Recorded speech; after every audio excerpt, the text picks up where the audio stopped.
yang sempurna telah ku terima darimu, bukan karena kebaikanku, hanya oleh kasih karuniamu kau pulihkan aku, layakkanku untuk dapat memanggilmu Bapa. Kau beri yang ku pinta saat ku mencari, ku mendapatkan. Ku ketuk pintumu dan kau bukakan, sebab kau Bapa-Ku, Bapa yang kekal. Takkan kau biarkan aku melangkah hanya sendirian. Kau selalu ada bagiku, sebab kau Bapa-Ku, Bapa yang kekal. Haleluya. Kasih yang sempurna telah ku terima darimu, bukan karena kebaikanku, hanya oleh kasih karuniamu kau pulihkan aku, layakkanku untuk dapat memanggilmu Bapa. Kau beri yang ku pinta saat ku mencari, ku mendapatkan. Kau selalu ada bagiku, sebab kau Bapa-Ku, Bapa yang kekal. Takkan kau biarkan aku melangkah hanya sendirian. Kau selalu ada bagiku, sebab kau Bapa-Ku, Bapa yang kekal. Kau selalu ada bagiku, sebab kau Bapa-Ku, Bapa yang kekal. Kau selalu ada bagiku, sebab kau Bapa-Ku, Bapa yang kekal. Terima kasih ya Tuhan Yesus, Engkau selalu ada di dalam setiap kehidupan kami. Hari ini kami mau mendengarkan firman-Mu. Tuhan senantiasa mencurahkan kuasa Roh-Mu atas kami.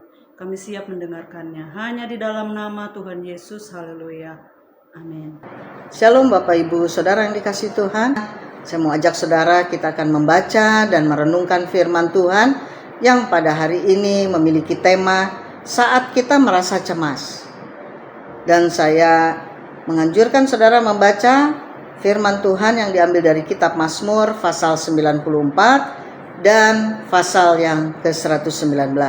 Saya akan bacakan bagi saudara dari Mazmur 94 ayat 16 sampai 19 dan juga nanti saya akan lanjutkan membaca dari Mazmur 119 ayat 41 sampai 43. Saat ini saya akan membacakan bagi saudara yang diambil dari Mazmur 94 ayat 16 sampai 19. Demikian firman Tuhan.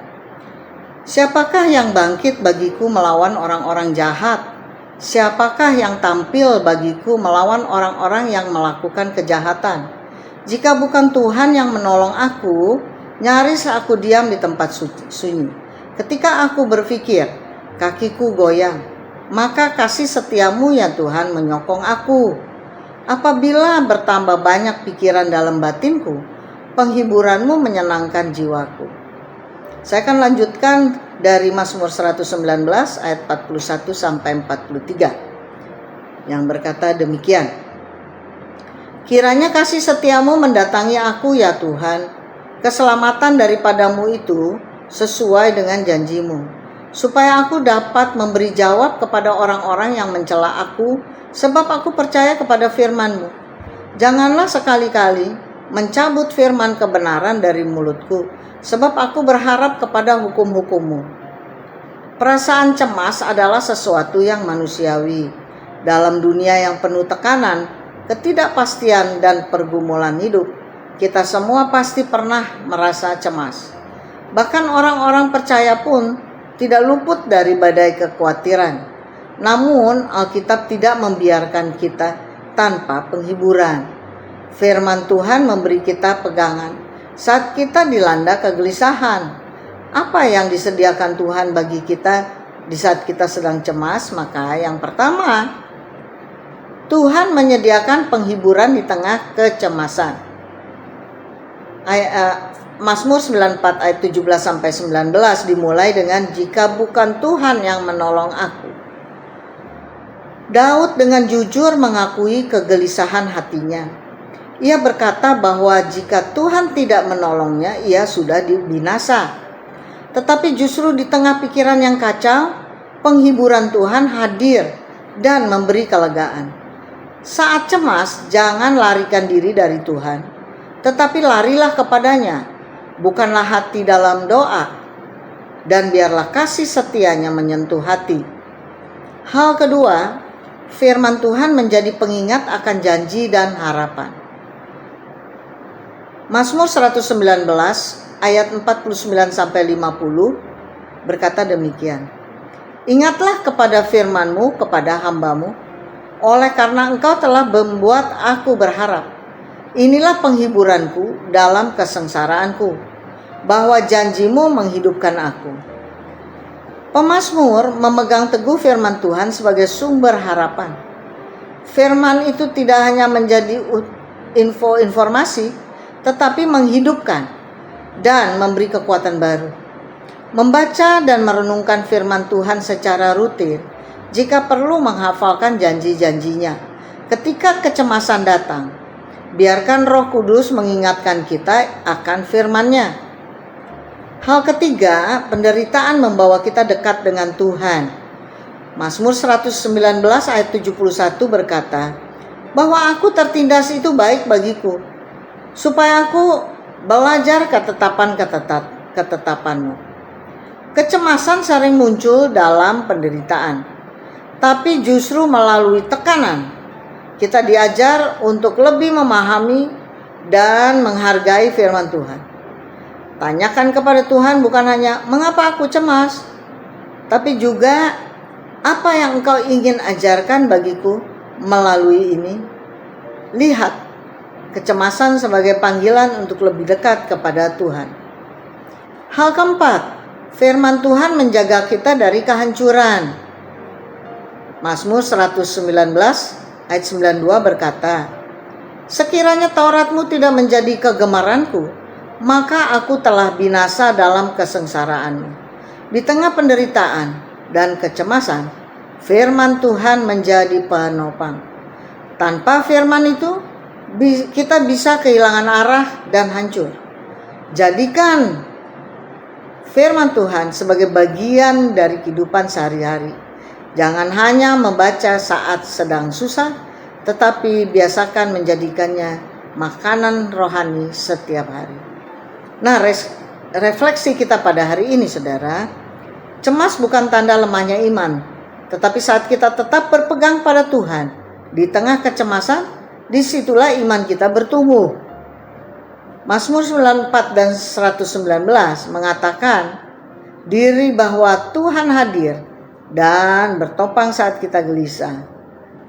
Firman-Nya memberi harapan dan penghiburan, serta penderitaan membuka pintu untuk bertumbuhan rohani. Kasih Tuhan tidak pernah gagal. Demikian firman Tuhan. Mari kita berdoa. Allah Bapa di sorga, kami bersyukur, berterima kasih buat firman-Mu dan isi hati-Mu bagi kami, supaya kami terus Tuhan bisa memperkuat iman kami dengan menjaga melalui kebenaran firman-Mu. Terima kasih Bapa, di dalam nama Yesus Kristus kami berdoa dan bersyukur kepadamu. Haleluya. Amin.